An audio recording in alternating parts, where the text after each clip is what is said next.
Let's talk wide receivers.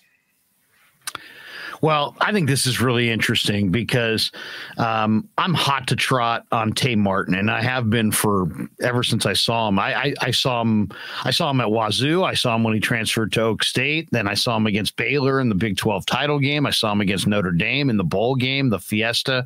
He had over 100 yards. He had 3 touchdowns. They don't beat Notre Dame without him. And then watching Tay Martin, he wears 83. So hone in on him. But I mean, there's almost no jobs available here. You've got Ayuk, you got Debo, you got Juwan Jennings, you got Ray McLeod, and you have Danny Gray, and they may just keep 5. So if they keep 5, that's a wrap. Everybody else need not apply. But then there's other guys here. There's Malik Turner, who's had a very good camp. There's Keyshawn Johnson. They brought in Willie Snead. There's Marcus Johnson if he's healthy. But to me, they all take a backseat to Tay Martin. Tay Martin has impact quickness. He's bigger than them. Some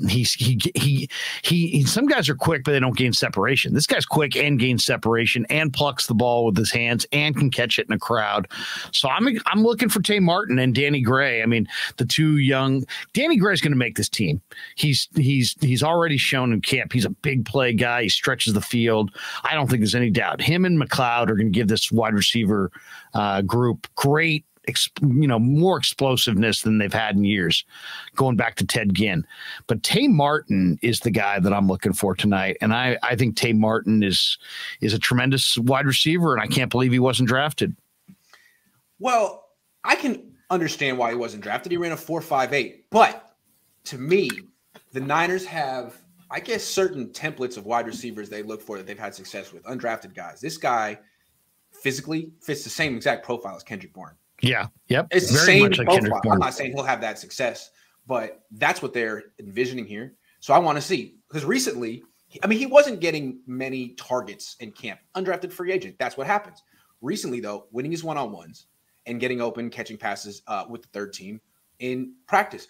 Now I want to see it in the game because he could be playing a lot. He could play the entire second half. He could be the guy that the quarterback trusts. Tay Martin has a potential to be the next Kendrick Bourne on this team. I agree. Let's talk Danny Gray, though, because I don't see Tay Martin necessarily contributing this year. Danny Gray, I think, needs to contribute to this team for them to be as good as they can possibly be, because Trey Lance is doing nothing but throwing deep, and a lot of deep throws. And Ayuk, excellent player, 4.5 guy. Kittle, excellent player, 4.5 guy.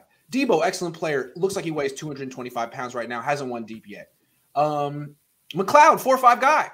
They need Danny Gray to fill this role of the Taylor, Gabriel, whatever, the deep threat guy. And so far, it seems like he can. He just hasn't played much with the starters.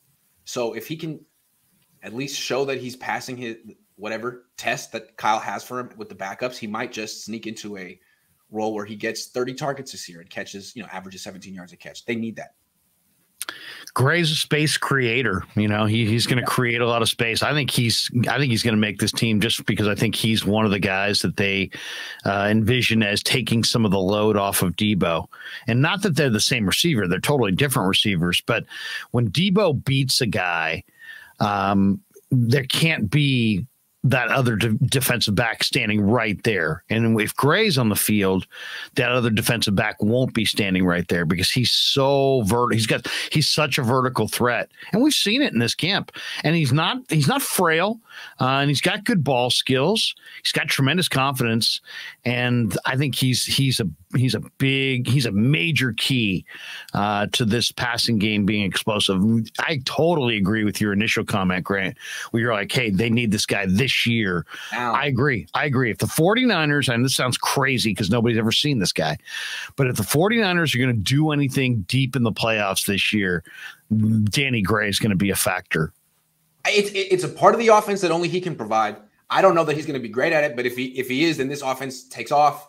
And it's not just he needs to show, eventually he needs to get time with Trey Lance, because the whole thing with the deep throws is it's a timing thing. It's not just his speed, but it's Trey Lance getting a feel for how far out in front he can throw, with Danny Gray being able to run underneath it.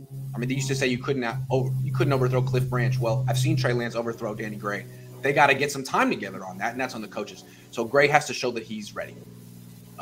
Any other wide? I have one more wide receiver I want to say, and I don't know if he's going to play, but Debo. I've been sort of whispering and saying on the show, like, he looks a little chunky. He looks like 2020 Debo, not 2019, not 2021 Debo. He looks like 225-pound Debo, not 215-pound Debo. I'd like to see what he looks. I like to see what you guys think he looks like. I like to see it on television and in person, because right now I'm like, I don't know, man. You're not looking like the guy who was the best player in the league right now. I have no concerns about Debo. I saw him walking around, right at the beginning of camp, and I thought he looked like he was like in better shape than I've seen. So I'm surprised that you're saying that you think he looks a little heavy, but I haven't been out there the last couple of days, so I haven't really seen him run all the routes. We haven't seen him go deep, but I mean, camp is not about Debo. Camp is about the other guys, for the most part. But I would like to see Debo and Trey be on the same page. I'm not as worried about Debo's conditioning, but I am concerned. I know I can see that Trey and Ayuk have repped it. You can see that. And Ayuk has just been, I also want to see if Ayuk can just, even if it's just a flash in the first series or so, I want to see if Ayuk looks like the same player in the games that he's looked like in these practices, because when I've seen him in practice, he looks like he is primed for a bust out kind of a, monster year. I don't like any of these guys fantasy wise typically because they spread it around, but Ayuk to me looks like the guy that I would probably want on my fantasy team this year. He looks like he's going to make plays. I think he's going to make plays all over the field on all three levels. And he looks like he's really repped it with Trey. So that's impressive. I want to see if Trey and Debo are in that same, can they develop that rapport? Because it's vitally important that they do. Well, Debo was gone all offseason, and he's not in as good a shape. Ayuk is in great shape. Ayuk is in midseason form. Debo's trying to get there. Ayuk's in way better shape than Debo. Ayuk's going to lead this team in catches, targets, receiving yards, and catching touchdowns this year. Kittle could do it, but I think they're going to try to not get him hurt, not overuse him, although they always do. And Debo, I don't know. When he wants to arrive to the party, he's welcome. But so far, he's catching 52% of his targets and can't beat Diamador Lador down the sideline. I'm worried, and I don't even root for this team. But okay, let's move on. Hold on, let's answer some questions. Ricardo says, "What team has as much talent as we do? I feel like we're loaded. Lance has the room to make mistakes because of how good this team could be. I honestly feel like Lance could start 6-0. The potential is crazy." Whew. I mean, I don't know about 6-0. I do agree that this is one of the NFL's better rosters, though. I mean, I was trying to look at it last night. I got to look at it more, but I would say it's definitely, without a doubt. I mean, I probably looked at 25 rosters. I would say this is definitely a top 5 roster. Top 5. Preston says Purdy has a lot to prove. Easy cut target if they decide they need to keep one more linebacker, D lineman, or running back, even though they usually keep 3 quarterbacks. Yeah, I think if you cut Purdy, you can put him on the practice squad and elevate him if you need to. I don't think there's a whole market, a whole host of teams waiting to claim Purdy off waivers. I don't know. Maybe if he plays well in preseason, there will be. To me, it's about the zip, because I think there's a lot of people that feel that he can't make all the throws. If he shows that he can make all the throws, this guy was tremendously productive at Ames. I mean, he is incredibly productive. I mean, he had better production than almost every quarterback in this last draft. And NFL scouts and personnel people really value that production. So to me, if he shows NFL caliber zip, let's say he throws a 18-yard, the 18 to 22-yard cut pass, and he cut patterns, and he throws that pass, absolutely with some zip, or the deep out from the wide hash, and he throws it and he zings it in there. I think it's going to be glimpses of his arm strength, and if his arm strength looks good, I think they're going to have a hard time sneaking him through waivers, especially if he moves the team. I actually think Purdy's going to outplay Sudfeld in the preseason. I know Sudfeld's had a good camp, but I made that prediction early, and I'm going to stick with it. I think Purdy. I think Purdy's going to move the team. I do. I really believe that.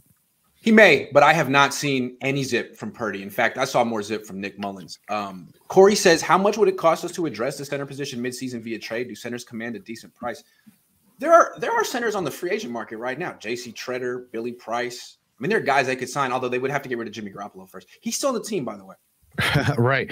And if they do move Garoppolo, I would say the midseason trade market, the Niners become a major player in, because they will then go from having one of the least amount of cap room to like the most amount of cap room. They didn't spend it on free agents. I know some of it's earmarked for Ayuk and Bosa and their extensions, but probably not all of it. So if there's a player that shakes free in October and they're get off to a good start and are thinking Super Bowl, I think the Niners are one of the teams that absolutely you should circle as, likely to be active in the trade market. Let's go to running backs. Which running back?